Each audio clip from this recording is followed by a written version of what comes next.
Assalamualaikum warahmatullahi wabarakatuh. Waalaikumsalam warahmatullahi wabarakatuh. Bismillahirrahmanirrahim. Alhamdulillahirrahmanirrahim. Wabillahi nasta'in wa ala umuri dunya waddin. Wassalatu wassalamu ala asrofil anbiya wal mursalin wa ala alihi wa sahbihi ajmain. Amma ba'du. Yang terhormat Bapak Kepala SMA Negeri 1 Gunung Kencana, yang saya hormati para wakil kepala, Bapak dan Ibu guru SMA Negeri 1 Gunung Kencana, dan juga telah hadir di hadapan kita para pemateri, yaitu Pak Yayan Prianto SPD dan Ibu Ika Nur Hidayatun SPD dari CGP, calon guru penggerak angkatan 6. Pertama, marilah kita panjatkan puji dan syukur kehadirat Allah Subhanahu wa taala yang telah memberikan kesehatan pada kita semua sehingga pada hari ini kita bisa berkumpul bersama-sama dalam keadaan sehat walafiat. Sholawat berserta salam marilah kita curahkan pada junjungan kita Nabi besar Muhammad Sallallahu Alaihi Wasallam. Kepada ibu yang saya hormati, pada hari ini kita akan sama-sama mengikuti kegiatan diseminasi kolaborasi modul 1.4 yang merupakan bagian dari program pendidikan guru penggerak, kali ini untuk angkatan 6, yang alhamdulillahnya dari sekolah kita ada 2 orang yang sedang mengikuti program ini, yaitu Pak Yayan dan Bu Ika. Untuk acara saya bacakan terlebih dahulu. Yang pertama yaitu pembukaan, yang kedua sambutan dari kepala sekolah, yang ketiga acara inti, yang keempat itu tanya jawab, dan terakhir penutup atau doa. Untuk membuka acara ini, marilah kita sama-sama membaca basmalah. Bismillahirrahmanirrahim. Mudah-mudahan dilancarkan oleh Allah Subhanahu wa taala. Yang kedua yaitu sambutan dari kepala sekolah. Pada yang terhormat Bapak Dadang Suryaman SPD MNPD, saya persilahkan. Bismillahirrahmanirrahim. Assalamualaikum warahmatullahi wabarakatuh. Waalaikumsalam warahmatullahi wabarakatuh. Alhamdulillah wala haula wala quwwata illa billah Muhammadu. Yang saya hormati Bapak Ibu, pada kesempatan ini ada satu momen yang perlu Bapak Ibu ketahui dari sebagai salah satu upaya sekolah dalam rangka meningkatkan kompetensi Bapak Ibu guru untuk selalu lebih baik lagi. Dan salah satunya dengan program dari pemerintah, yaitu program calon guru penggerak, dan yang di kita ada 3 orang, yang angkatan 2 orang itu Pak Yan dengan Bu Ika, dan yang angkatan ke-7 Bu ini ya, ke-7 itu 1 orang.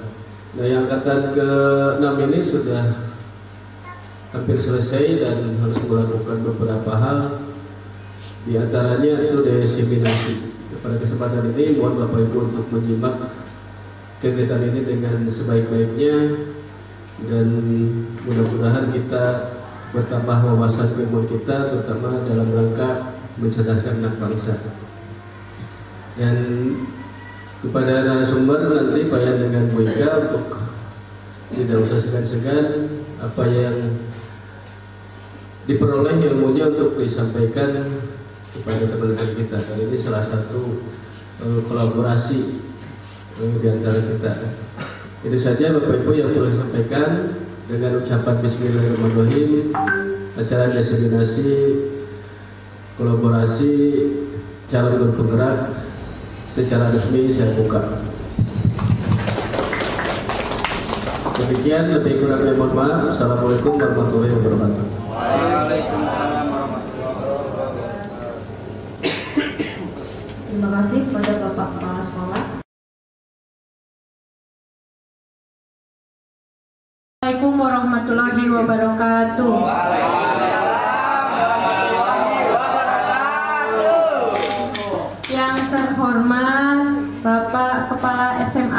1 Gunung Kencana, Bapak Dadang Suryaman, SPD MMPD, yang saya hormati Bapak Ibu Guru semuanya. Alhamdulillahirrabbilalamin.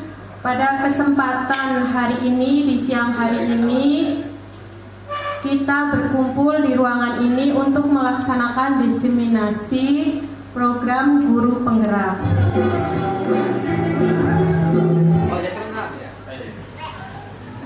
Ya, saya ucapkan terima kasih kepada Bapak Ibu Guru semua yang telah menyempatkan diri untuk mengikuti acara diseminasi pada hari ini. Izinkan saya untuk menyampaikan tujuan dari kegiatan kita hari ini, yaitu salah satunya adalah dalam rangka kita melakukan aksi nyata dari program pendidikan guru penggerak. Alhamdulillah saya dan Pak Yayan telah menyelesaikan satu modul, yaitu modul 1 dari modul 1.1 sampai 1.4. Nah, di sini kami berdua diberikan tugas untuk melakukan pengimbasan terhadap apa yang telah kita pelajari, yaitu pada materi teori tentang budaya positif dan pengalaman kita dalam menerapkan budaya positif di sekolah. Dan tidak lupa pula saya ucapkan selamat datang kepada Bapak Ibu Guru Hebat SMA Negeri 1 Gunung Kencana.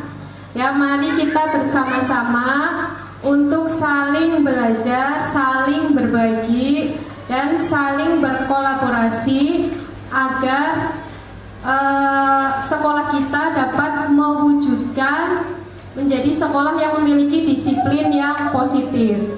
Ya, sebelum kita sampai kepada materi kita budaya positif, saya minta Bapak Ibu Guru untuk berdiri sejenak ya. Kita ice breaking dulu ya.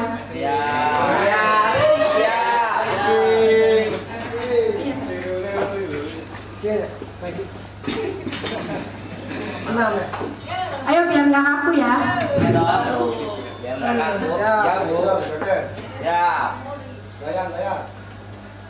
Ôi, quả nhá kẹp bồ.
Diputar-putar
Terima kasih Bapak Ibu.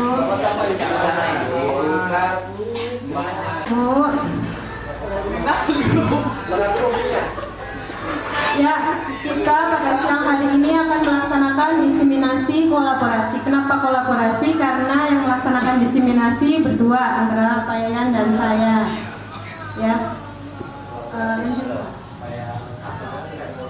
Nah, materi kita pada siang hari ini yaitu budaya positif. Ada yang sudah tahu budaya positif? Budaya positif ada Bapak Ibu? Smoking sana, Ya, contohnya ya Pak ya? Iya, betul ya. Oh, disiplin, iya itu ada di antaranya ya. Pintar sekali Bu Yeni. Jadi budaya positif itu adalah nilai-nilai ya, nilai-nilai, keyakinan-keyakinan atau kebiasaan-kebiasaan ya yang ada di sekolah.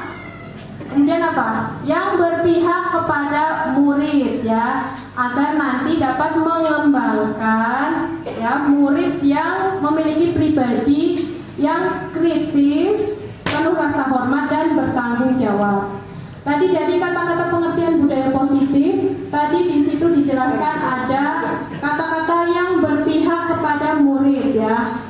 Yang berpihak pada murid itu sesuai dengan filosofi Ki Hajar Dewantoro ya. Filosofi Ki Hajar Dewantoro itu mendidik ya, itu adalah menuntun segala kekuatan kodrat yang ada pada anak untuk mencapai keselamatan dan kebahagiaan yang setinggi-tingginya sebagai manusia maupun sebagai anggota masyarakat. Jadi setiap anak itu sudah memiliki potensinya masing-masing. Kita sebagai guru bertugas untuk menuntunnya ya. Kemudian guru dapat menuntun murid sesuai dengan kodratnya, kodrat alam maupun kodrat zaman. Kodrat alam di sini disesuaikan dengan karakter, sifat bawaan dan lingkungan. Misalkan lingkungan di daerah perkebunan tentunya berbeda dengan lingkungan yang ada di daerah misalkan laut gitu ya, beda ya. Terus kalau berhubungan dengan kodrat zaman ya, meskipun alamnya itu sama, misalkan di sini, tapi zamannya ya itu pasti kan terus berubah ya. Misalkan zaman sekarang berarti anak itu harus memiliki kecakapan yang sesuai dengan abad 21. Apa aja Bapak Ibu? Kecakapan abad 21 contohnya? Komunikatif ya Bu Ari, dengan sekali. Kreatif, terus? Apa Bu Ari? Kolaboratif dan berpikir kritis ya. Selanjutnya sudah Pak.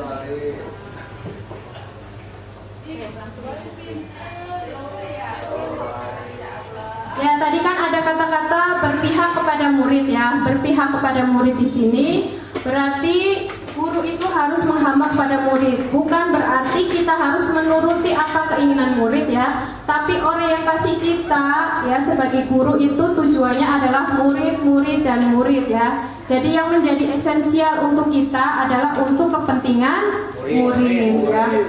Materi selanjutnya akan disampaikan oleh Bapak Yayan.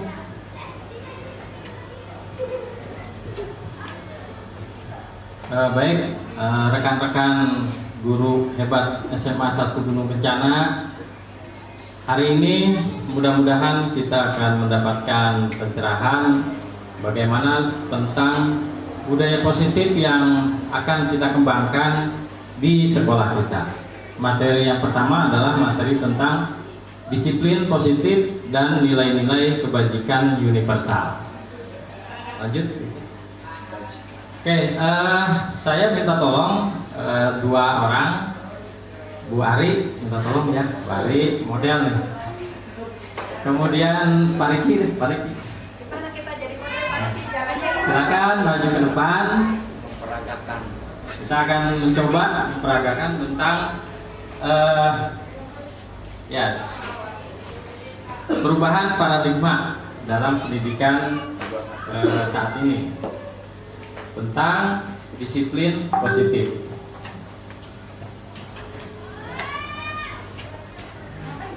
Bapak Ibu sekalian, ini kita coba lihat ya. Saya minta Bu Ari dan Bu Ika saling berhadapan. Bu Ari dan Pak Riki saling berhadapan. Kemudian masing-masing saling menggenggam tangan.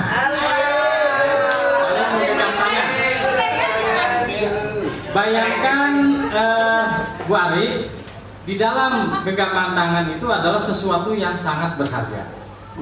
Begitu juga Pak Riki, di dalamnya itu sesuatu yang sangat berharga. Nah, bagaimana caranya Pak Riki bisa membuka tangan Bu Ari? Kira-kira menurut Pak Riki, bagaimana cara membuka tangan Bu Ari? Mungkin ya sebelum membuka tangan Bu Ari itu bisa dengan berbagai cara ya. Kira-kira bisa dengan cara apa Pak Riki? Dipaksa ya? Meminta. Nah, coba sekarang lakukan supaya tangan Bu Ari ini terbuka ya. Ini sesuatu yang berharga Bu Ari ya. Coba bagaimana caranya Pak Riki supaya Bu Ari membuka tangan? Buka dong.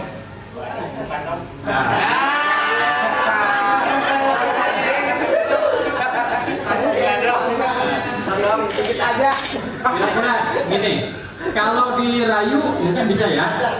Bisa. Kalau dipaksa bisa nggak? Bisa ya, mungkin sangat bisa, tapi itu terpaksa. Kemudian kalau dirayu, coba rayunya gimana? Biasa tukang rayu.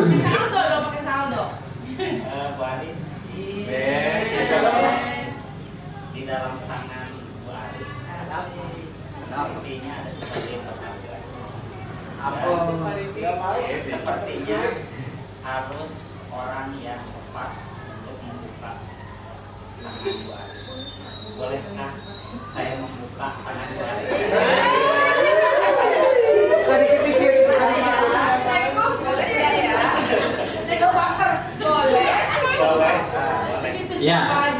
Ya, ternyata dengan merayu mungkin bisa ya, bisa dirayu bisa, diberi hadiah bisa nggak kira-kira?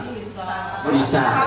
Nah kira-kira nih, tanpa dipaksa, tanpa diancam, tanpa dirayu, coba Pak Riki bisa nggak membuka tangan Bu Ari? Bu Ari begini coba, bisa tidak?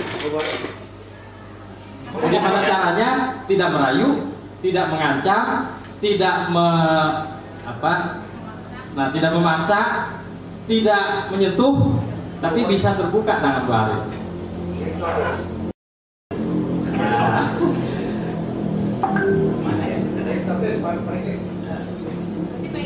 Baik, kira-kira bisa? Kalau Pak Riki udah dikasih tahu, cepat tahu caranya. Yang belum dikasih tahu Bu Ari.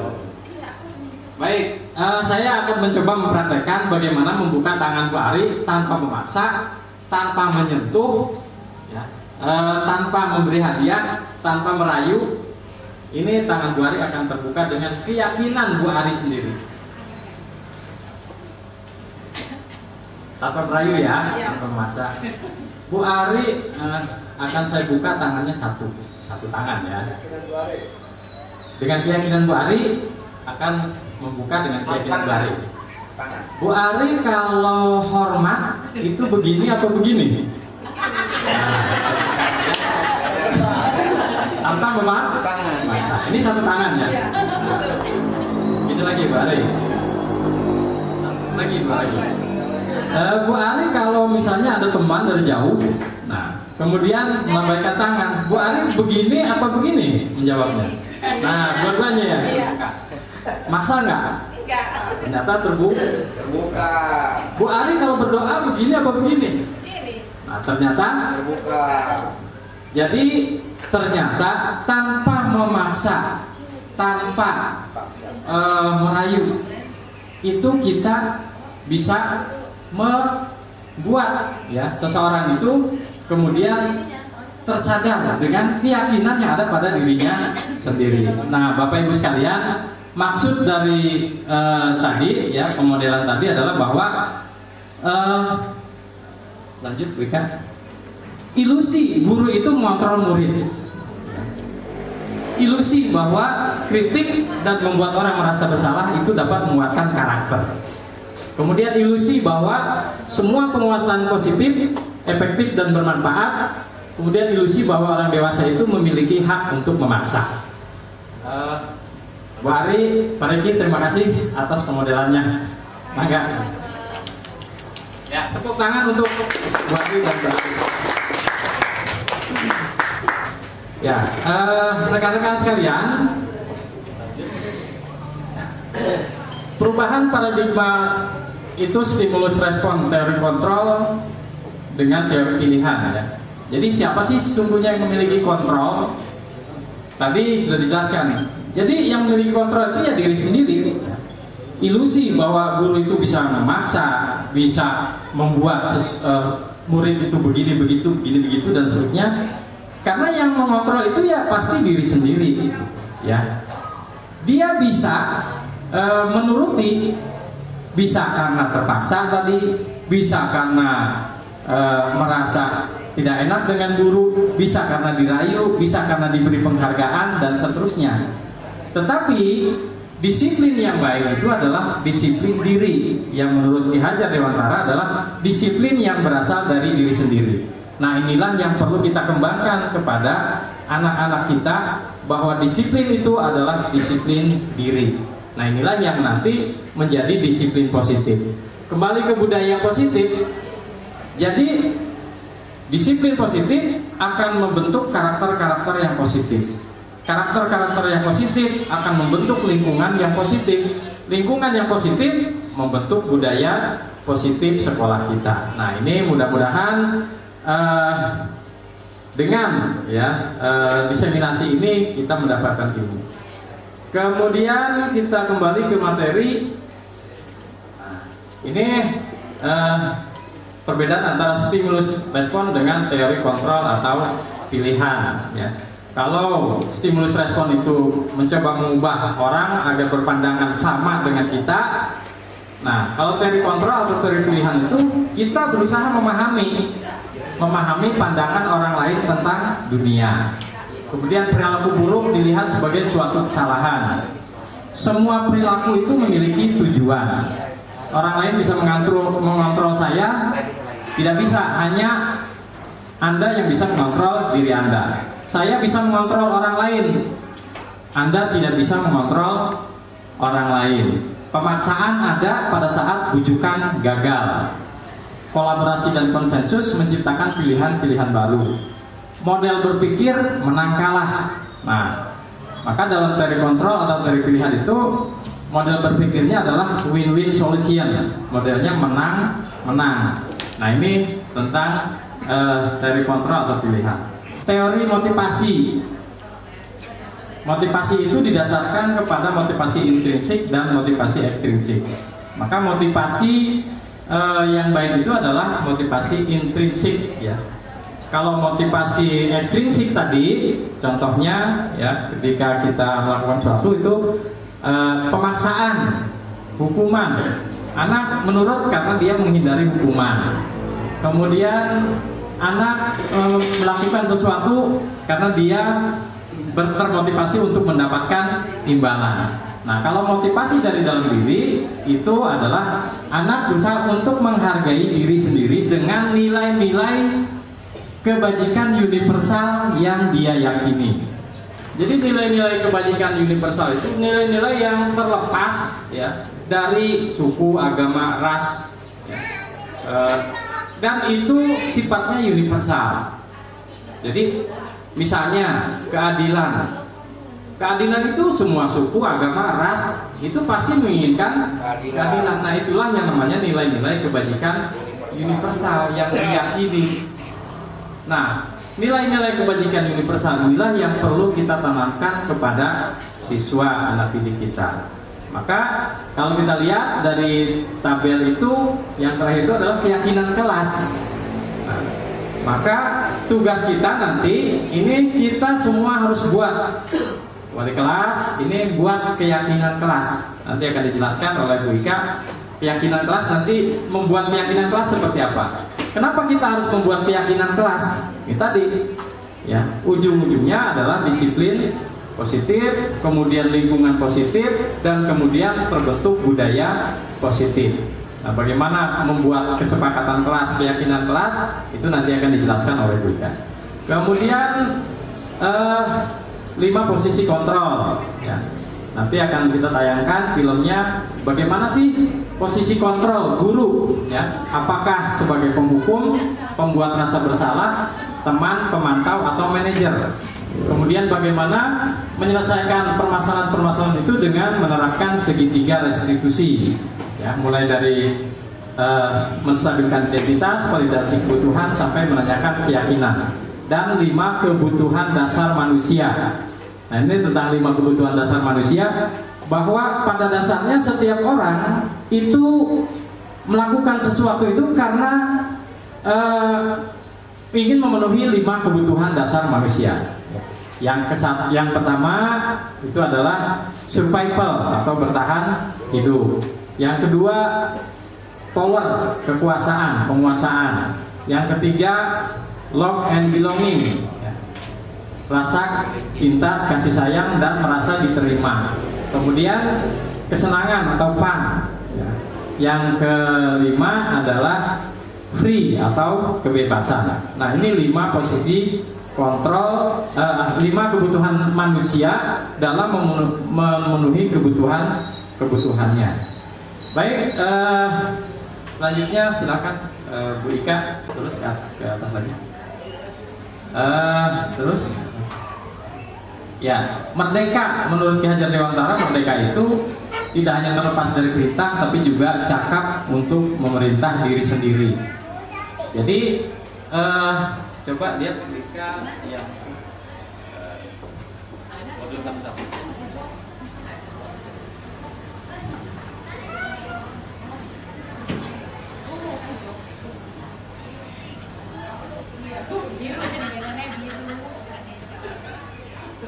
Bapak Ibu sekalian, guru itu dengan murid ibarat petani dengan tanamannya. Ki Hajar Dewantara mengatakan guru dan murid itu ibarat petani dengan tanamannya. Maka bagaimana sih petani? Petani itu supaya tanamannya tumbuh subur, maka dia menyediakan tanah yang dipupuk, disiram, dirawat, dijaga, dan seterusnya agar tanaman tersebut tumbuh subur, kemudian menghasilkan buah yang baik, yang banyak, dan seterusnya. Bisa kita membayangkan guru itu ya harus seperti itu dalam menuntun anak. Bagaimana kita merawat, kita menjaga hal-hal yang tidak baik, dan seterusnya, yang itu berhubungan dengan bagaimana supaya anak itu selamat ya, dan bahagia, baik sebagai individu maupun sebagai anggota masyarakat. Sekolah ini seperti tanah, ibaratnya tanah dalam petani dengan tanamannya. Bagaimana tanah itu bisa menjadi media, menjadi tempat sehingga tanaman itu bisa tumbuh subur. Kalau tanahnya tidak terawat dengan baik, tidak subur, tidak diberi pupuk, tidak diberi air, tentu tanamannya akan, nah seperti itulah murid-murid kita. Maka bagaimana kita membuat sekolah kita itu ibarat tanah yang subur, dan kita sebagai guru merawatnya dengan baik. Bicara tentang anak, ya, ada teori tabula rasa. ya, yang menyatakan anak itu seperti sehelai selembar kertas yang putih, nah, yang masih kosong. Kemudian ada juga teori yang menyatakan anak itu seperti selembar kertas yang sudah terisi dengan tulisan-tulisan.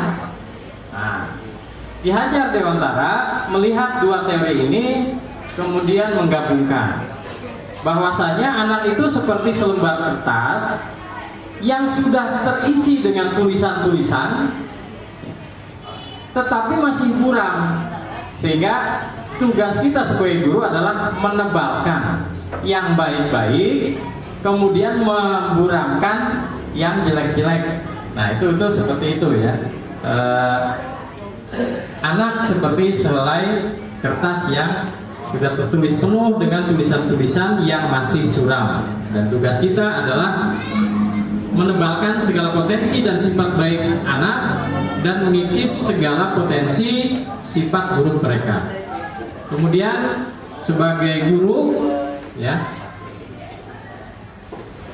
filosofi Ki Hajar yang sampai saat ini masih relevan, ya, kemudian masih dipakai oleh kementerian kita sebagai moto, ya, ing ngarso sungtulodo ing madyo mangunkarso tuturi handayana. Jangan hafal tuturi handayaninya saja ya, tapi ada. Nah, dalam menuntut murid, guru harus jadi panutan. Ing ngarso sungtulodo, di depan membeli panutan. Ing madyo mangunkarso, di tengah itu memberi semangat, motivasi, dan di belakang, ya, tuturi handayani. Di belakang itu memberikan dorongan atau dukungan. Nah, maka kita dalam posisi di depan, dalam posisi di tengah, dalam posisi di belakang itu harus menuntun murid dengan filosofi Ki Hajar Dewantara seperti ini. Ingarso sungtulodo ing madyo mangunkarso tuturi handayani. Guru harus menjadi teladan. Nah, kalau gurunya tidak menjadi teladan, bagaimana murid menjadi seperti apa? Ada pepatah, guru kencing berdiri, murid kencing berlari. Baik, itu lanjut. Sebelahnya itu ya.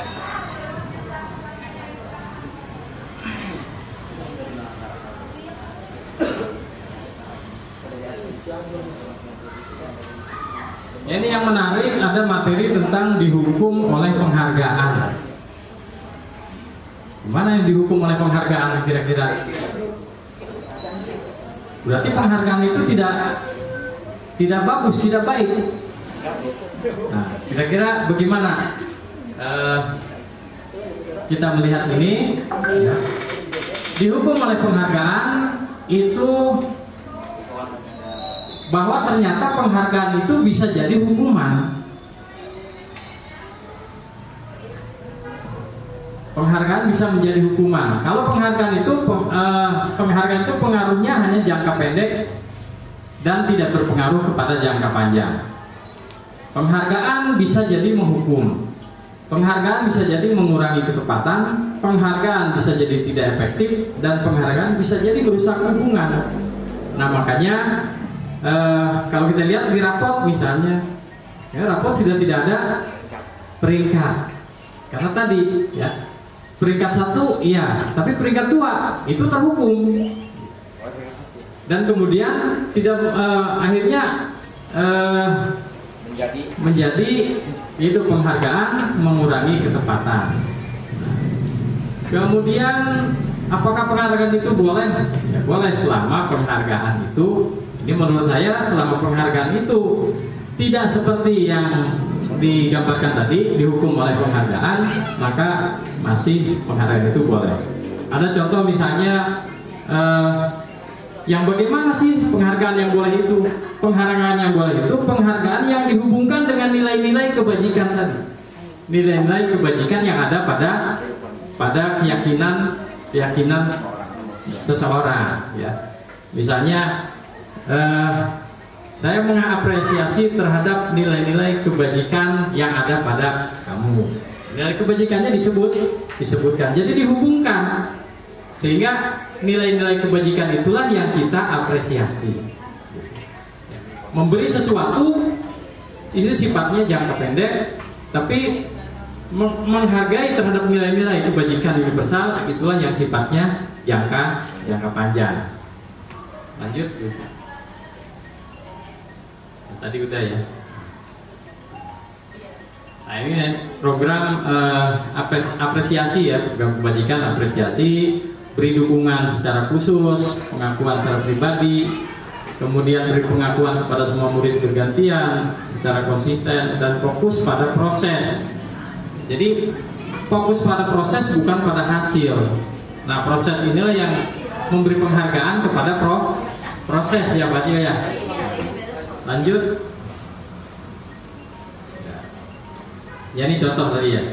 Bagaimana kemarin saya perhatikan rasa empatimu besar sekali. Ini situasi pada saat menolong murid baru di sekolah kita. Jadi dihubungkan dengan nilai-nilai kebajikan.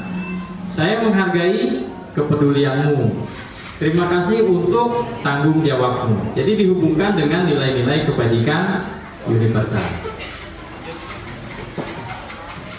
Oke, Bapak Ibu, kita coba ice breaking lagi nih. Bapak Ibu silakan lihat grup WA. Kita coba ice breaking dengan menjawab nih. Ada 7 soal. Silakan Bapak Ibu klik. Kita lihat ini sudah masuk.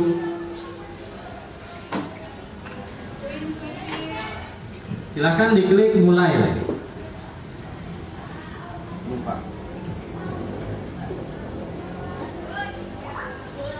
Masuk sebagai game.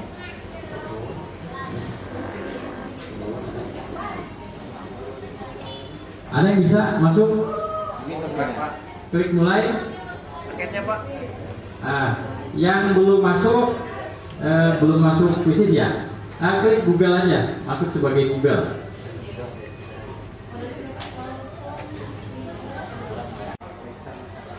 Nah ini udah masuk. Namanya nggak usah. Ini namanya bukan nama Bapak Ibu ya. Jadi namanya nama alias saja. Udah masuk semua ya. Nah kita mulai ya. Silakan Bapak Ibu kerjakan.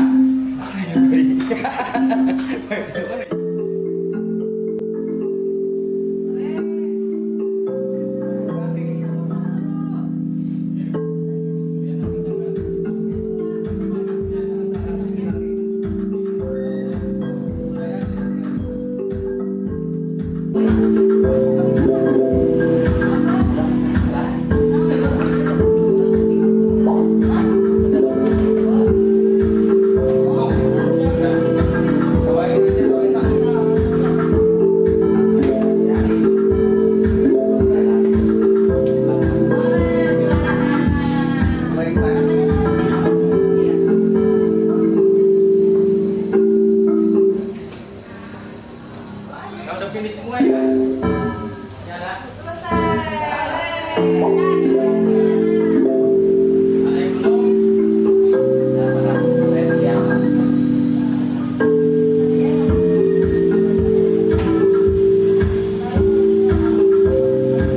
Ya baik Bapak Ibu, kita sudah coba selesaikan itu tadi ya soal-soal tentang bagaimana Bapak Ibu.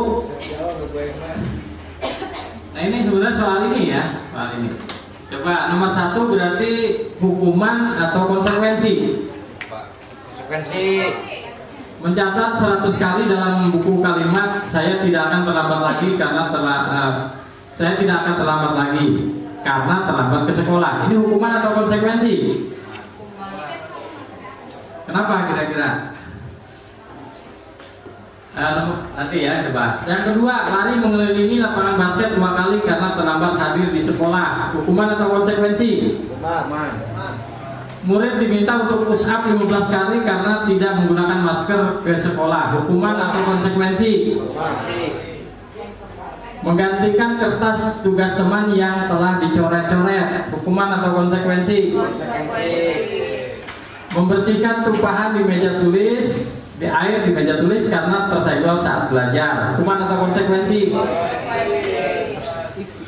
Mungkin ya, murid disuruh tidak memakai sepatu seharian di sekolah karena tidak mengenakan sepatu hitam. Hanya itu tadi ya. Kemudian lari mengelilingi lapangan basket 2 kali karena terlambat 10 menit untuk pelajaran Pak Topik dan Pak Hendri. Hukuman atau konsekuensi? Nah, jadi ternyata Bapak Ibu, hukuman dengan konsekuensi itu berbeda. Nah, maka mana yang hukuman, mana yang konsekuensi tadi sudah dijelaskan. Coba lihat. Nah, ini ya. Jadi yang pertama itu mencatat 100 kali dalam buku kalimat itu berarti hukuman. Lari karena terlambat di sekolah itu hukuman. Kemudian diminta push up 15 kali karena tidak menggunakan masker, hukuman. Menggantikan kertas tugas teman yang telah coret-coret berarti konsekuensi. Membersihkan tumpahan air, konsekuensi. Murid disuruh mengenakan sepatu, hukuman. Murid tidak mengenakan sepatu seharian di sekolah, itu hukuman. Kemudian lari mengelilingi lapangan basket 2 kali karena terlambat 10 menit untuk belajar PJOK itu konsekuensi ternyata. Kenapa Pak Topik nih sebut konsekuensi guru PJOK? Di mengelilingi lapangan. Karena pelajaran PJOK ya, pelajaran olahraga ya Pak Hendri ya. Itu konsekuensi bukan hukuman. Beda dengan yang tadi ya. Murid diminta lari mengelilingi lapangan basket karena terlambat hadir di sekolah, itu hukuman. Itu bedanya ya, hukuman dengan konsekuensi. Kalau kita lihat lanjut. Nah, ini perbedaan antara hukuman dengan konsekuensi. Jadi nanti bisa dilihat Bapak Ibu ya tentang hukuman dan konsekuensi. Lanjut. Nah, ada yang namanya identitas gagal dan identitas sukses. Murid menjadi identitas gagal kalau dengan hukuman.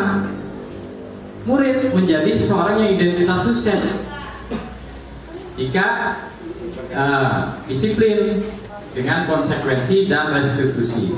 Ternyata di atas konsekuensi itu ada yang namanya restitusi. Nah, restitusi itu sifatnya positif, hukuman sifatnya negatif, konsekuensi sifatnya netral. Nah, nanti akan kita jelaskan kembali dalam melihat 5 posisi kontrol. Lanjut.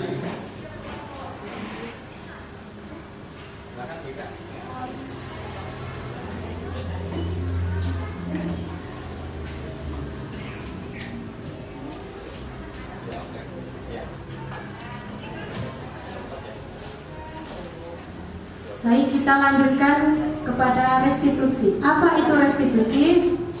Restitusi itu menciptakan kondisi bagi murid untuk memperbaiki kesalahan mereka.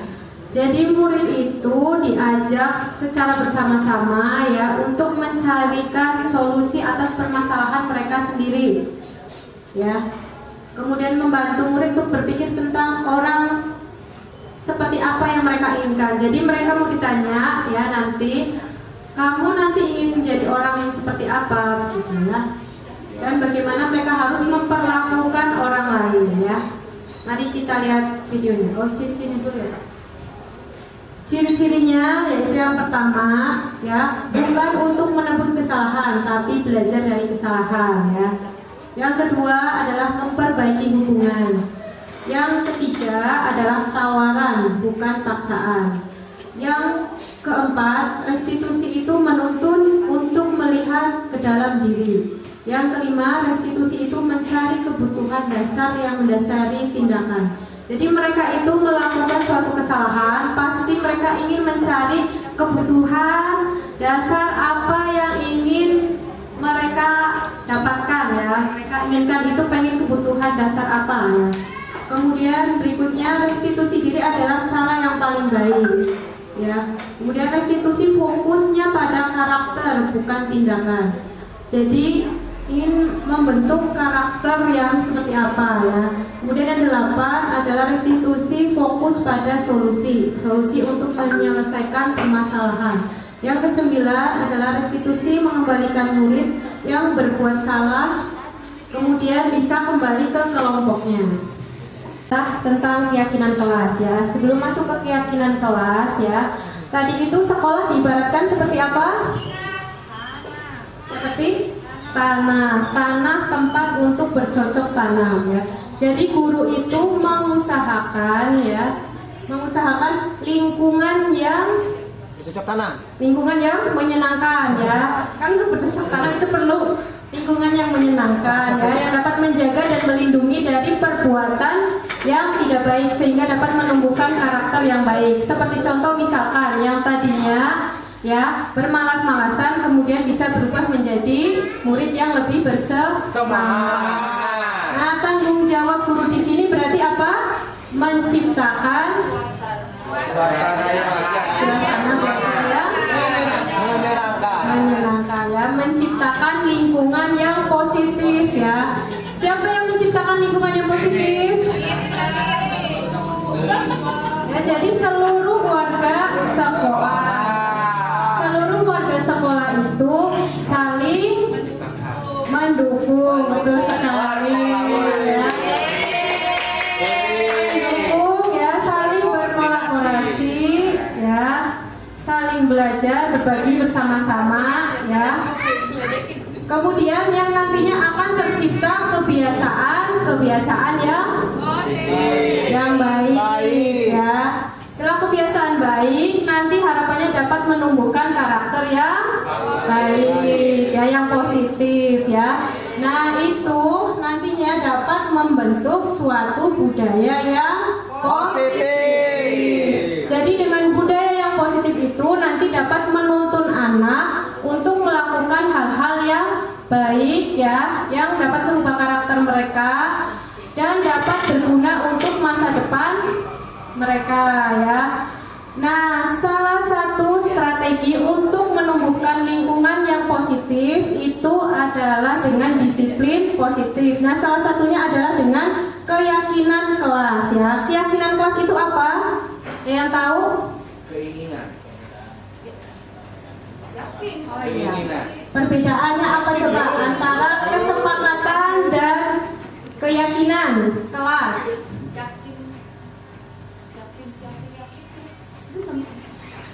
Keyakinan itu iman. Nah, dari sini dulu ya.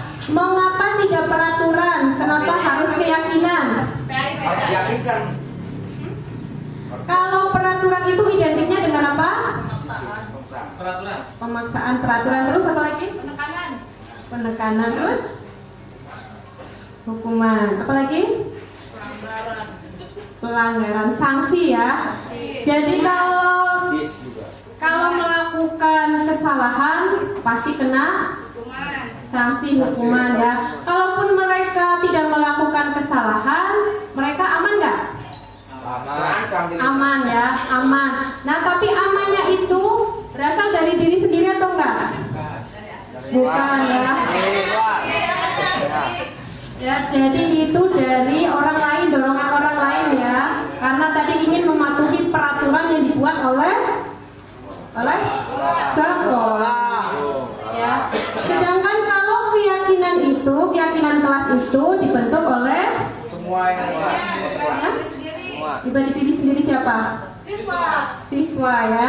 Jadi kalau keyakinan kelas itu adalah ya keyakinan bersama-sama murid ya. Jadi yang sudah disepakati ya. Jadi isinya itu tentang nilai-nilai kebajikan yang telah disepakati bersama-sama oleh murid dan guru. Jadi tidak ada paksaan ya atas kesadaran diri mereka sendiri menyepakati itu semua.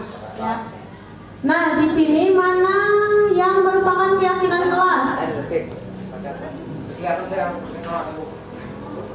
Yang mana? kelihatan Bu. Burung. Saling? Sebelumnya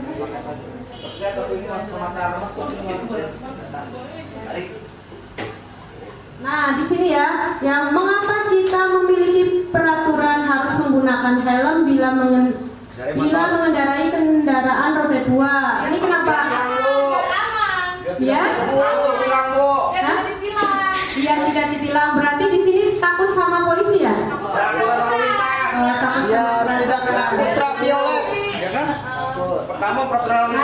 pertama itu yang utamanya itu untuk apa? Untuk takut pada polisi atau apa? Agar selamat ya. Selamat. Berarti keyakinannya itu harus selamat ya. Aman. Yang kedua, mengapa kita memiliki peraturan 3M, menggunakan masker, mencuci tangan, menjaga jarak? Kenapa? Aturan Covid, Bu. Aturan Covid, Bu. Agar terus mencegah. Berarti itu untuk menghindari dari virus, bakteri ya. Berarti untuk kesehatan. Yang berikutnya, mengapa kita memiliki peraturan harus datang tepat waktu? Berarti nilai keyakinan apa? Disiplin ya. Jadi keyakinan kelas ini mendukung motivasi intrinsik yang berasal dari diri sendiri atas dorongan orang lain ya. Nah di sini yang mana tadi ayo? Ya, Bu. Yang mana? Kesepakatan dengan keyakinan. Ya Bapak Ibu, rekan-rekan, ini di depan sebelah kiri dan sebelah kanan, ini mana yang disebut kesepakatan kelas, mana yang disebut keyakinan kelas. Datang tepat waktu, mengucapkan salam, itu kesepakatan kelas apa keyakinan kelas? Waduh, keyakinan. Keyakinan. Kami guru dan murid yang saling menyayangi, itu kesepakatan kelas apa keyakinan kelas? Kesepakatan kelas. Kami dan kami. Nah, baik. Masih ingat tadi Bapak Ibu, keyakinan itu apa? Nilai-nilai universal. Ya. Lihat, saling menyayangi berarti itu adalah kesepakatan apa keyakinan? Nah, keyakinan. Kalau datang tepat waktu mengucapkan salam itu kesepakatan apa keyakinan? Kesepakatan kelas. Kalau saling mencintai gimana itu? Nah, itu berarti keyakinan apa kesepakatan? Nah, nilai-nilai kebajikannya. Baik, Bapak Ibu, apa yang membedakan?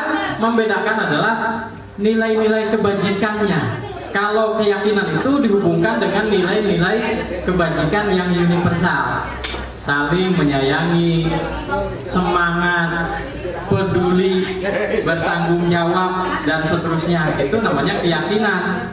Kalau kesepakatan itu tadi ya, datang tepat waktu, mengucapkan salam, menjaga kebersihan sekolah dan seterusnya. Dan keyakinan kelas ini berasal dari kesepakatan bersama kelas. Jadi sebelum membentuk keyakinan kelas harus membentuk kesepakatan kelas dulu. Kesepakatan kelas maka terbentuk keyakinan kelas. Keyakinan kelas itu tidak perlu banyak, cukup 3 atau 5, cukup itu keyakinan kelas yang terbentuk dari kesepakatan yang mungkin kesepakatan bisa banyak. Yang kesepakatan itu bisa terbentuk kenapa? Dari siswa. Siswa bagaimana menceritakan? Misalnya, coba semua siswa kita suruh nih dalam kelas kita suruh coba gambarkan bagaimana gambaran kelas yang impian menurut kamu. Jadi kelas impian. Tiap siswa suruh menuliskan impian tentang kelas yang diimpikan. Mereka semua mencatat dan kemudian ya dituliskan di depan. Nah setelah dituliskan nanti akan dibahas ya. Mana yang bisa disepakati secara bersama ya. Kalau sama berarti kesepakatan. Nah nanti kesepakatan itu akan membentuk suatu keyakinan. Maka nanti tahapan-tahapan bagaimana membentuk keyakinan kelas akan dijelaskan lebih lanjut. Terima kasih.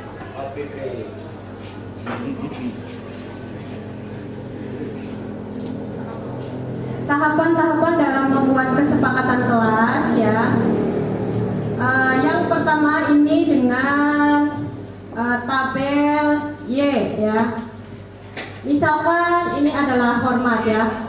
keyakinannya hormat. Jadi di sini kami meyakini bahwa sangat penting untuk menghormati semua orang dan barang milik orang lain.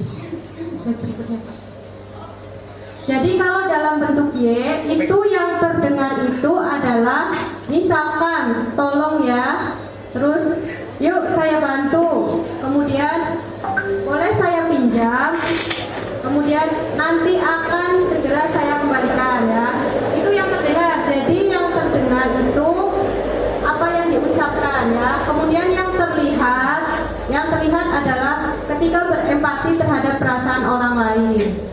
Kemudian memegang barang milik orang lain hanya dengan izin orang tersebut ya. Jadi harus meminta izin terlebih dahulu. Kemudian mendengarkan dengan seksama. Kemudian senantiasa berbuat baik untuk berbagi ya. Dalam berperilaku itu perilakunya yang dilihat ya, itu seperti apa ya. Misalkan tersenyum ramah. Hormat itu dapat dilihat ya dari perilakunya yang tersenyum ramah. Kemudian memberikan salam hormat ya, bisa dengan berjabat tangan ataupun dengan meletakkan tangan di dada. Kemudian memberikan ruang bekerja dan postur tubuh yang tenang. Kemudian dalam tabel T ya, itu ada yang tampak seperti dan tidak tampak seperti. Kalau yang tampak ya, berarti itu yang tampak adalah ketika hormat adalah datang tepat waktu. Ketika tidak tampak berarti hadirnya terlambat. Kemudian menyapa teman dan guru setiap hari. Yang tidak tampak itu adalah acuh. Kemudian yang tampak itu mengembalikan barang yang dipinjam dan mengucapkan terima kasih. Untuk yang tidak tampak yaitu tidak mengembalikan barang yang telah dipinjam. Nah kemudian Bapak Ibu, misalnya keyakinan yang ada di kelas itu yang disepakati, yang diyakini dalam kelas itu adalah hormat. Maka siswa itu di kelas itu yang terdengar di kelas itu, maka siswa apa yang bisa dia menuliskan ya. Nah, yang terdengar seperti hormat ya, itu apa? Kita bisa selesaikan ini bersama. Itu kan berarti masuk. Kemudian tolong ya. Nah, terima apa lagi? Boleh saya pinjam. Itu yang terdengar di kelas itu, yang terdengar ya kalimat-kalimat seperti itu. Ya. Tidak kebalikannya. Yang terlihat bagaimana? Jadi ini kepada siswa ya. Jadi siswa nanti dia menuliskan yang di kelas itu yang ingin terdengar, yang ingin terlihat, yang ingin perilaku ya, itu seperti apa, siswa disuruh menuliskan. Sehingga yang termasuk ke dalam hormat itu terdengarnya seperti apa, terlihatnya seperti apa, berperilakunya seperti apa. Nah itu datang tepat waktu, apakah itu termasuk ke dalam keyakinan kelas hormat? Nah, kalau sering terlambat berarti tidak tampak seperti keyakinan kelas hormat.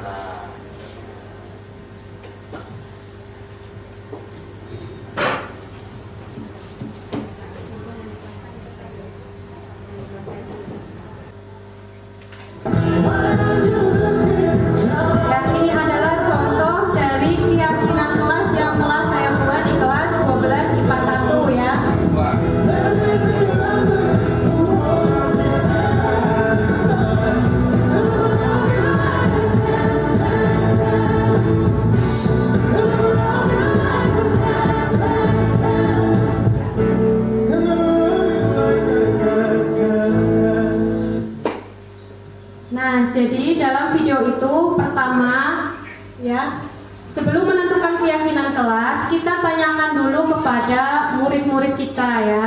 Kalian ingin kelas impian itu yang seperti apa ya. Nanti mereka menuliskan, misalkan mereka menuliskan kelas yang anti bullying ya. Jadi kemudian nanti keyakinannya keyakinan apa? Kalau menginginkan kelasnya itu yang anti bullying, berarti keyakinan kelasnya adalah saling menghargai. Nah, seperti itu. Misalkan ingin kelasnya yang aman dan nyaman, berarti mereka harus menuliskan keyakinan yang seperti apa ya. Terus nanti kan itu semua siswa menuliskan masing-masing. Nanti sama saya dikelompokkan ya.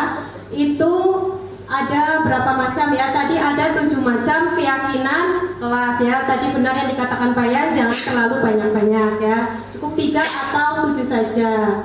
Nah, kemudian setelah mereka sepakat ya, kita tinjau ulang ya, mereka setuju atau tidak. Jika mereka setuju, maka mereka harus menandatangani kesepakatan tersebut ya. Semuanya maju ke depan untuk menandatangani ya. Kemudian saya pantau ya setiap minggu, misalkan dengan menjaga kebersihan tadi ya.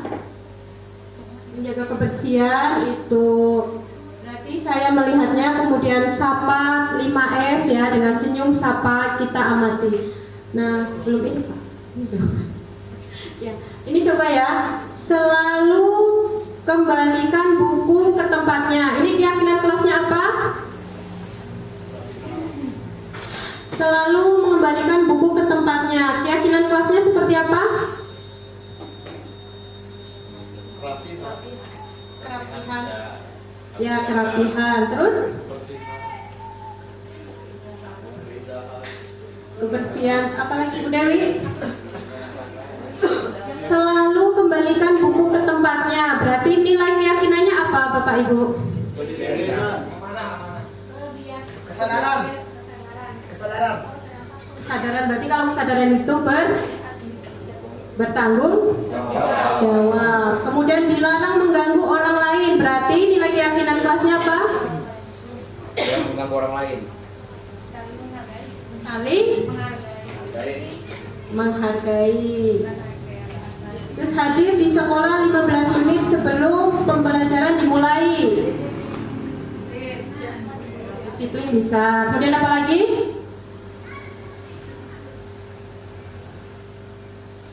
Hadir selama 15 menit. Berarti berkomitmen ya, bisa. Terus dilarang melakukan kekerasan. Berarti ini dilarang melakukan kekerasan.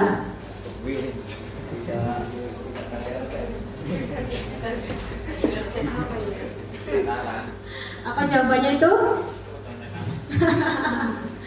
Keselamatan ya, bisa menghormati. Dilarang menggunakan narkoba. Berarti itu demi kesehatan. Terus bergantian menunggu antrian. Berarti menghormati ya, kan harus ngantri kan, menghormati yang ada di depannya ya. Kemudian menggunakan masker, berarti kesehatan tadi di depan sudah ya, keselamatan.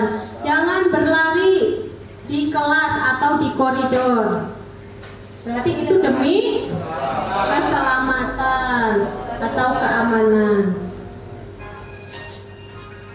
Ya, materi berikutnya adalah tentang kebutuhan dasar manusia. Kebutuhan dasar manusia itu ada 5. Yang pertama adalah bertahan hidup. Bertahan hidup di sini berhubungan dengan sifat kebutuhan fisiologis ya. Fisiologis itu seperti rumah, makanan, kesehatan ya. Jadi misalkan ada seorang anak yang mengambil makanan temannya, tapi dengan alasan dia lapar ya, berarti dia itu kan ingin memenuhi kebutuhan fisiologisnya ya, ingin makan ya, berarti ingin bertahan hidup. Nah, yang kedua adalah kasih sayang dan rasa diterima. Kasih sayang dan rasa diterima ini berhubungan dengan psikologis ya. Berarti itu rasa ingin memberi dan menerima kasih sayang dan ingin berada di antara bagian suatu kelompok tertentu tertentu ya. Berarti misalkan yang tadi kan merasa lapar. Nah, yang ini misalkan tadi mengambil makanan ya. Nah, kemudian dia merasa senang, oh ternyata temannya pada memperhatikan. Nanti temannya itu melaporkan kepada gurunya, dan gurunya itu nanti akan melaporkan kepada orang tuanya. Nah, nantinya anaknya itu akan mendapatkan perhatian dari orang tuanya ya, orang-orang di sekitarnya. Kemudian penguasaan ini berarti apa? Kekuatan untuk mencapai tujuan tertentu ya. Misalkan dia itu ingin menjadi seorang pemimpin ya, jadi dia harus sistematis ya, pokoknya melakukan hal yang terbaik ya. Contohnya ya, mengambil makanan itu dia dengan hebatnya ya. Kemudian dia merasa bangga ketika teman-temannya itu merasa takut sama dia ya. Berarti itu kan ada nilai-nilai powernya ya, penguasaannya. Kemudian pada nilai kebebasan, kalau kebebasan di sini ya, jadi ada banyak pilihan ya, ada banyak pilihan. Nah, jadi anak itu misalkan makanannya itu yang dibawakan sama ibunya yang sama, jadi mereka itu senang ketika mengambil makanannya itu dari temannya karena makanan temannya lebih beraneka ragam ya. Ya, Bapak Ibu, 5 kebutuhan dasar manusia ini sebenarnya kita juga bisa ya menilai kita itu sebenarnya kebutuhan dasar kita yang kurang terpenuhi itu apa. Nah, itu nanti bisa saya berikan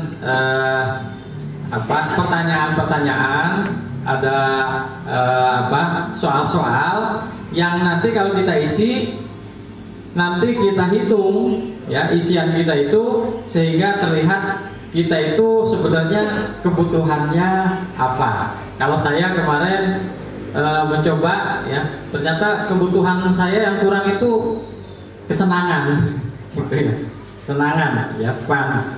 Jadi kurang senang berarti ya. Kurang senang tekniknya. Berarti ya karena biasa mancing nggak mancing. Lama. Ya, itu nanti Bapak Ibu bisa menilai diri sendiri dengan soal-soal tersebut, sehingga oh saya ini ternyata kekurangannya ini. Nah, hubungan dengan kebutuhan dasar manusia itu misalnya kalau di sekolah, ini contoh di SD ya, kalau di LMS-nya itu dicontohkannya begitu. Misalnya ada anak ini yang dia ngambil makanan temannya, nah, gitu ya, di SD misalnya. Nah, itu kenapa? Kalau kita tanya misalnya, kenapa kamu ngambil makanan teman kamu? Saya belum makan di rumah, berarti dia ingin memenuhi kebutuhan survival, kan gitu ya. Kenapa kamu kok ngambil makanan teman? Ya senang aja, nah, berarti dia ingin memenuhi kebutuhan akan kesenangan.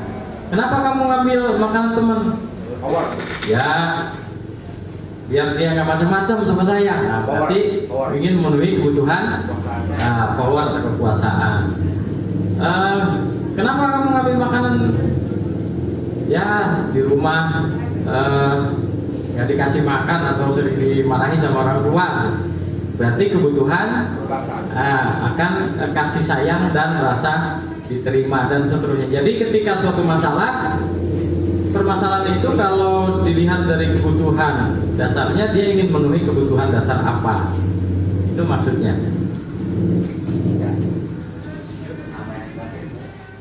Nah, ini satu lagi tadi, dunia berkualitas. Dunia berkualitas. Dunia berkualitas itu apa sih? Bapak Ibu sekalian, setiap manusia itu memiliki dunia berkualitasnya masing-masing. Pak Acil dunia berkualitasnya mungkin dia akan berbeda. Pak Henry dunia berkualitasnya berbeda. Semua manusia berbeda-beda. Begitu juga siswa, dunia berkualitasnya berbeda-beda. Apa sih dunia berkualitas? Dunia berkualitas itu gambaran ya, dunia seseorang yang di dalamnya itu adalah sesuatu yang baik-baik, sesuatu yang berkualitas, sesuatu yang istilahnya penting bagi dirinya. Jadi ketika siswa itu dunia berkualitasnya, ya, kita sebagai guru ada di dalam dunia berkualitas siswa, itulah yang diharapkan. Jangan-jangan kita itu tidak adalah dalam dunia berkualitasnya siswa, gitu ya. Artinya kita tidak masuk dalam dunia berkualitasnya siswa, atau sekolah tidak masuk dalam dunia berkualitasnya siswa. Nah, maka bagaimana supaya ya sekolah, kemudian juga kelas, kemudian juga guru-guru ada dalam dunia berkualitasnya siswa. Nah, maka bagaimana kita membentuk lingkungan yang positif, keyakinan kelas, sehingga terbentuk budaya-budaya positif, sehingga kita, sekolah, kelas, teman-temannya ada dalam dunia berkualitas mereka. Mungkin itu tentang dunia berkualitas.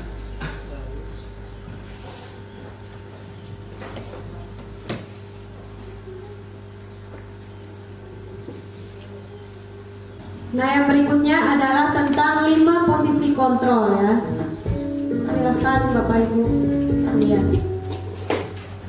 Salam bahagia Ibu dan Bapak guru hebat. Dalam penerapan disiplin positif restitusi, salah satu program yang dikembangkan adalah 5 posisi kontrol. 5 posisi kontrol dalam restitusi adalah proses perjalanan seorang pendidik agar dapat mengenali dirinya. Pada video kali ini, kita akan membahas tentang 5 posisi kontrol yang dikembangkan oleh Diane Grossen dan contoh penerapannya. Mari terus berlatih dan bersemangat. Selamat menerapkan. Salam dan bahagia Ibu dan Bapak guru hebat. Enggak. Ya, Bapak dan Ibu guru hebat. Ini sebenarnya refleksi. Artinya refleksi itu bukan menilai orang lain, menilai diri kita sendiri. Kita itu cocoknya posisi kontrolnya ketika kita menghadapi murid itu, apakah kita sebagai penghukum, apakah sebagai pembuat rasa bersalah, atau sebagai teman, atau sebagai pemantau, atau sebagai manajer. Nah, posisi yang paling bagus adalah posisi kontrol sebagai manajer. Nah, dalam menerapkan posisi kontrol sebagai manajer itu tadi seperti yang dicontohkan dalam video tersebut, kita menerapkan segitiga restitusi, hubungan dengan tadi restitusi, ya. Nah, untuk segitiga restitusi itu, ya, sebelum posisi kontrol, sebelum segitiga restitusi, 5 posisi kontrol tadi kan sudah ya, dan videonya sudah ditonton bersama-sama. Kita evaluasi diri kita sendiri, apakah posisi kontrol kita itu sebagai apa, dan kita harus selalu berusaha posisi kita sebagai manajer. Kalau saya secara pribadi mungkin sebagian besar mungkin sebagai pemantau gitu ya, karena atau sebagai teman, karena kadang-kadang melihat ini data-data ya dan seterusnya. Nah, posisi yang baik adalah posisi manajer. Mudah-mudahan kita terus-menerus meningkatkan sehingga kita bisa mencapai posisi kita sebagai posisi manajer dalam menghadapi permasalahan-permasalahan murid. Coba kalau Bapak Ibu guru di sini kebanyakan posisi kontrol yang mana, Pak? Bu. Nah, Ibu Diana teman. Kebanyakan apa? Teman. Pemantau dan penghukum. Ada yang penghukum? Ada. Tergantung anaknya. Ada semuanya Bu, biar balance. Terus-terusan ya Bu ya? Kondisional ya. Tapi yang paling bagus itu tadi namanya apa? Manajer. Jadi ketika manajer itu anak itu diajak ya, kita mencari tahu kebutuhan dasar apa yang sedang mereka penuhi ya, kemudian mencari solusi-solusinya, bagaimana mereka dapat mencari solusi dari kebutuhan dasar yang mereka anggap masih kurang.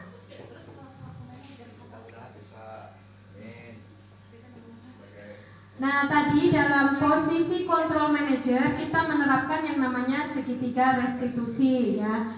Nanti di segitiga restitusi ya, ini bisa dilihat contoh punya Pak Yayan. Dalam menerapkan segitiga restitusi kepada muridnya yang datang terlambat pada jam pelajaran di kelasnya. Ya, sebelum penutup nih Bapak Ibu, dari yang sudah kita pelajari, yang sudah kita kaji tadi, yang pertama bagaimana kita membentuk lingkungan positif di sekolah kita. Dengan lingkungan positif itu salah satunya adalah bagaimana membentuk disiplin positif. Dan kita akan coba mulai dengan keyakinan kelas. Jadi Bapak Ibu nanti kita buat ya keyakinan kelas kita, dan itu dari siswa ya. Kita memfasilitasi siswa untuk meyakini keyakinan kelasnya, sehingga terbentuk ya gambaran kelas impian dari siswa-siswa itu mereka melaksanakan sendiri. Dan kita ketika ada permasalahan kita kembalikan dengan keyakinan dari keyakinan kelas mereka masing-masing. Nah, gitu ya Bapak Ibu ya. Kemudian yang kedua, bagaimana kita dalam penanganan terhadap murid. Maka 5 posisi kontrol itu harus kita ya refleksikan kepada diri kita sendiri agar kita berada pada posisi manajer ya dalam posisi kontrol penanganan terhadap murid dengan melakukan segitiga restitusi. Segitiga restitusi itu yang paling pertama itu ya menstabilkan identitas. Itu intervensi 30 detik. Kenapa? Kalau tidak menstabilkan identitas, ya kita menangani siswa, tidak ada orang yang mau tidak ada orang yang mau disalahkan. Maka kita mencoba ya memahami dulu. Nah, setelah intervensi 30 detik baru bisa masuk. Tapi kalau misalnya langsung kita jas segala macam, yakin itu tidak akan masalah. Ya, tidak ada motivasi intrinsik dari siswa dan penanganannya tidak dengan posisi kontrol sebagai manajer tadi akan membuat siswa dendam, siswa tidak senang dan seterusnya kan karena bukan dari diri sendiri. Kedepannya pendidikan itu adalah memanusiakan manusia. Jadi ya kalau sekarang 4.0 itu di negara-negara maju sudah society 5.0 dan kita akan mengarah ke sana. Maka mulai sekarang kita coba bagaimana supaya kita membentuk ya lingkungan positif sehingga terbentuk karakter-karakter positif sehingga terbentuklah budaya positif di sekolah kita. Kalau budaya positif sudah ada di sekolah kita, ya insya Allah kemajuan akan lebih mudah. Itu Bapak Ibu ya yang bisa kami sampaikan berdua tentang diseminasi dari modul 1.4 budaya positif. Baik, dari saya mungkin sekian dan saya mohon maaf mungkin kalau banyak kekurangan. Dan kita insya Allah komitmen bersama-sama untuk memajukan sekolah kita menjadi sekolah yang berbudaya positif sehingga terbentuklah ya sesuai dengan visi misi sekolah kita sehingga anak akan terbentuk ya karakter profil pelajar Pancasila seperti yang diharapkan. Demikian dari saya. Assalamualaikum warahmatullahi wabarakatuh.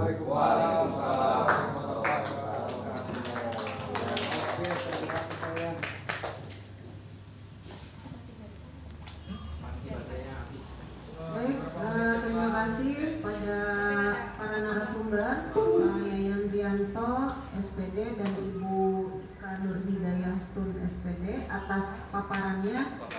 Insya Allah ini sangat bermanfaat sekali untuk kita semua. Mudah-mudahan kita bisa mengimplementasikannya dalam proses kita memberikan tuntunan terhadap murid-murid kita sehingga mereka mampu mewujudkan profil pelajar Pancasila secara ideal. Amin ya rabbal alamin. Jadi untuk hari ini barangkali kegiatan diseminasi kolaborasi modul 1.4 program pendidikan guru penggerak untuk angkatan 6 telah selesai kita laksanakan bersama-sama. Sekali lagi mudah-mudahan apa yang sudah kita laksanakan dapat bermanfaat buat kita semua. Amin. Baik Bapak Ibu, untuk penutup acara pada hari ini, marilah kita membaca. Alhamdulillahirrahmanirrahim. Saya sebagai pembawa acara, mohon maaf yang sebesar-besarnya apabila ada hal-hal yang tidak berkenan. Billahi taufiq wal hidayah. Wassalamualaikum warahmatullahi wabarakatuh. Waalaikumsalam warahmatullahi wabarakatuh.